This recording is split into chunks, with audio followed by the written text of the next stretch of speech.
Hey there guys, my name is Zen and welcome back to Fun Zenzo. So just recently I did my top 10 most disappointing movie sequels. Those were movies that I was so hyped for and it didn't turn out to be that good. Now I'm going to do my top 8 most underrated movies.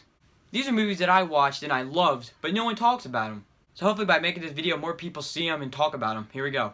Alright, so at number 8 we have The Dark Knight Rises. Now the reason I put this at number 8 is because I know a lot of people know it because of The Dark Knight and the Batman Begins.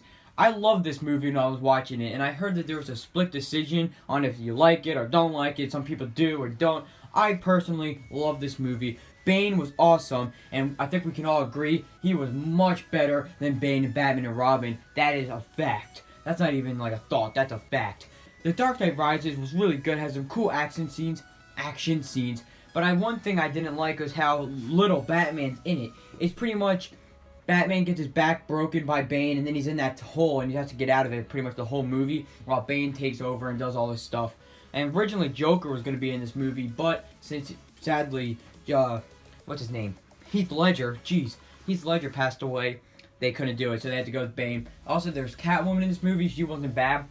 And Robin was at the end. Obviously, they did a fourth one, which they weren't intending to. They would have had Robin in that one as well. And at the end, you see Batman go away and all that stuff. Fantastic movie, and I loved it. It's pretty underrated. Some people don't like it, and if you don't, give it a second watch, because you might like it. It's not that terrible. Alright, so now on to number 7, we have The Karate Kid Part 3, and you can just forget about this movie. The Karate Kid Part 3 was excellent. I love how there was 2 over-the-top villains. That was great. Also, there's Miyagi. He did wonderful. As always, he always does a good performance, even in the next Karate Kid when that movie sucks. Daniel, or Ralph Macchio, in fact, he did great in this movie. I know he whines most of the time, and people just go like, shut up, please, but he wasn't that annoying. He did a couple parts where it's like, alright, come on, stop overacting. But he did really good. The villains were great, and I thought that this movie should have been the second one, and the second one should have been the third one, because he's like much weaker in this one, and he won the second one with like a death fight with no rules. So how does that work? He just got weaker when he came back? I guess that airwaves or whatever you call it. I don't even know what I'm saying anymore. Let's just go on to number 6. At number 6 we have Big with Tom Hanks. This was Tom Hanks, one of his first movies, and this movie was excellent. You know, usually I pop my disc in just to see if they're scratchable. I watch a couple scenes, and I ended up watching 20 minutes of this movie. I was like, oh man, wait, I have to start this over. I gotta watch it, because I was already watching half of it, and, you know, I didn't watch it from the beginning. So when I watched it, I was really excited, and it was fantastic. This movie was great. Everything about this movie you wanted is in it. Tom Hanks did excellent acting as a kid and an adult, and I thought all the other side characters did good. The girl did fine. The what's his name? The friend, I don't know their names. The friend did good. Overall, really good movie. I loved it, and it's really believable acting, and that's why it has a 97 on Rotten Tomatoes. But the reason why this is underrated is because when you're talking about movies, who talks about Big? And if, let's say you're talking about Tom Hanks, you usually talk about Forrest Gump or, you know, other movies that he's in. But yeah, this is a movie that should be heard or more talked about, and I mean, maybe that creepy face is the poster, but I mean, who knows? And you got that famous piano scene, that's what a lot of people talk about. Great movie, gotta give it a watch.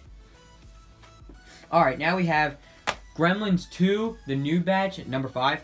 Now, a lot of people don't talk about this one, they only talk about Gremlins 1, and that movie was great.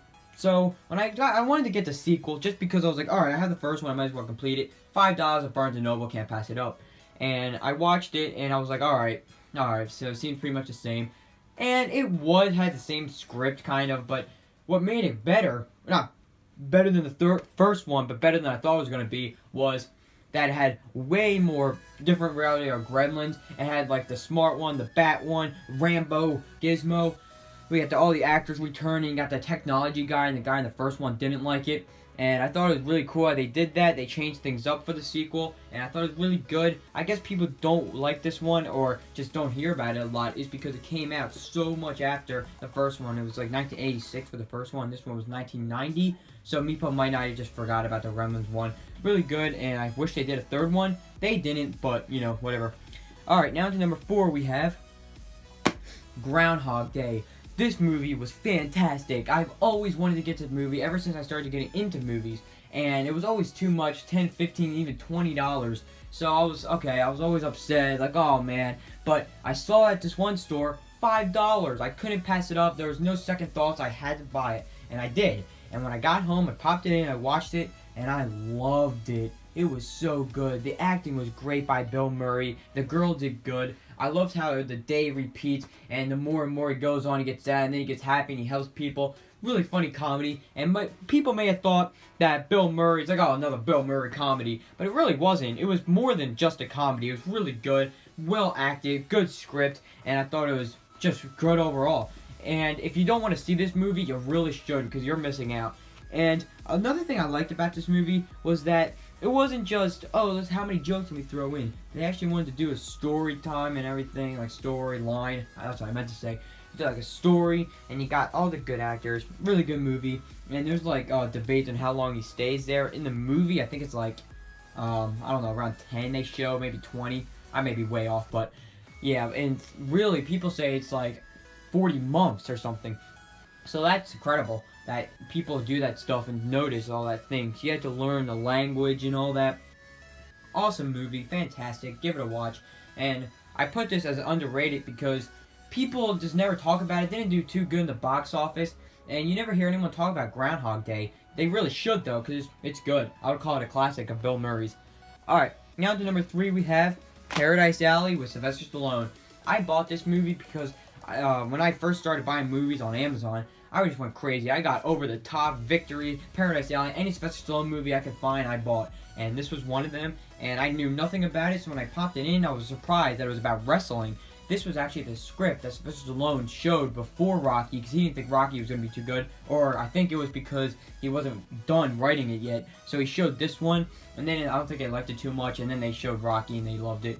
But I think the reason they did this after is because Rocky was so, successful that they wanted to do another movie. Sylvester Stallone didn't do too good, so they did Rocky 2. So Paradise Alley was a really awesome movie. The wrestling looked real. I think at some points may have been, but whatever, still pretty good. Sylvester Stallone did great acting. I thought the brothers did good in the movie. And this, you never hear anybody talk about this one. Like, who talked about Paradise Alley? I don't think anyone, besides if you talk about Sylvester Stallone movies, but awesome movie. And I loved it. It wasn't as boring at any times. Maybe the beginning a little bit. There's like cool stuff, and you got like the arm wrestling scene and the monkey. That's probably the most famous. And awesome movie, awesome film. I keep saying movie, but I mean I guess that's what you call them. Awesome DVD. I don't know. But Paradise Alley, awesome, great, fantastic. Give it a watch. You're missing out if you don't. Paradise Alley, really good, and I loved it. Now to number 2, we have Young Frankenstein with Gene Wilder. Rest in peace. Young Frankenstein, really awesome. I saw it in 6th grade on TV, and I was bored. I was like, oh, this is boring, so I left. So when I saw it on Amazon for $5, I was like, okay, I'll buy it again. I'll actually watch it, and thank God I bought it. It was so funny. The jokes were great. There was like a running gag throughout the movie where it's like, oh, how many times can we put this in? But it doesn't get old. They only do it like a certain amount of times where it's still funny every time. And you got like the Gene Wilder as a teacher, and then he's like a scientist, and you got him making Frankenstein Jr. and all that, and he's walking around. Awesome comedy, and it is a comedy with Mel Brooks and everything, but some points isn't a comedy. It's like well acted, and I thought they did really good here. This was after Willy Wonka and the Chocolate Factory, so Gene Wilder already got his fame. So yeah, awesome movie. Please give that a watch. I mean, the whole point of this list is underrated, and you may have known this movie, but some people don't.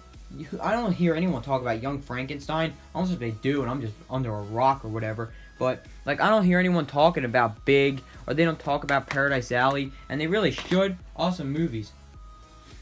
Oh yeah, by the way, this is underrated movies that I own. So if you don't see a movie on here that should have been on here, it's because I probably don't own it. But yeah, I just want to get that out of the way. Alright, and at number 1 we have Jeremiah Johnson. Now, I can guarantee probably most people have never even heard of this movie, and I actually never did either. My uncle showed me it on TV, and I was like, oh wow, this is good. Bought it at Barnes & Noble. That's where I buy a lot of my movies. But Barnes & Noble, they had it. I was like, alright, $6, I'll get it. And fantastic. It was great, well acted. It's very underrated, and the reason I was doing this is because I look up movie reviews after I'm done watching a movie just to hear other people's thoughts. and there was like 5 on here for this movie, not even, maybe 2. So, Jeremiah Johnson gets pretty much flew under the radar, but it should be out of the radar because it's a really good movie. And if you think it looks like trash, I would think the same thing. It's just him with a white background, but what's inside is something amazing. It's not just a Western either, by the way. It is a Western, but it's not in the same way. He has to go on, he meets different people, and he has to try to survive. That's not, you know what? Just forget what I just said. It's just him meeting people, and he's going around and doing what he does for the country. And not the country, the land. You know what? Just watch it for yourself. You'll be surprised at how good it is. Anyway, guys, this is my top 8 most underrated movies. And there's a couple in here that I really would recommend. Like Gremlins 2, awesome sequel if you've never seen it. Groundhog Day is probably the most one I recommend. Groundhog Day was excellent. It's not just a Bill Murray comedy. Please, just do not think that. Now, Dark Knight Rises, a lot of people may have known this one already. And the only reason I put it on there is because people don't like it a lot. And I feel like they should. It was just as good as The Dark Knight, I thought. Well, I mean, maybe The Dark Knight was a little bit better, but whatever. Karate Kid Part 3 wasn't terrible, but it wasn't like the best, but it wasn't bad. Like, people really hate on this movie. But this movie, by the way, that's a different story. Oh, God, that movie's bad. Alright, guys, so that's the end of this video. I really hope you enjoyed it, and subscribe for more because there's a lot more coming. Oh, God, that's really on focus. Bye.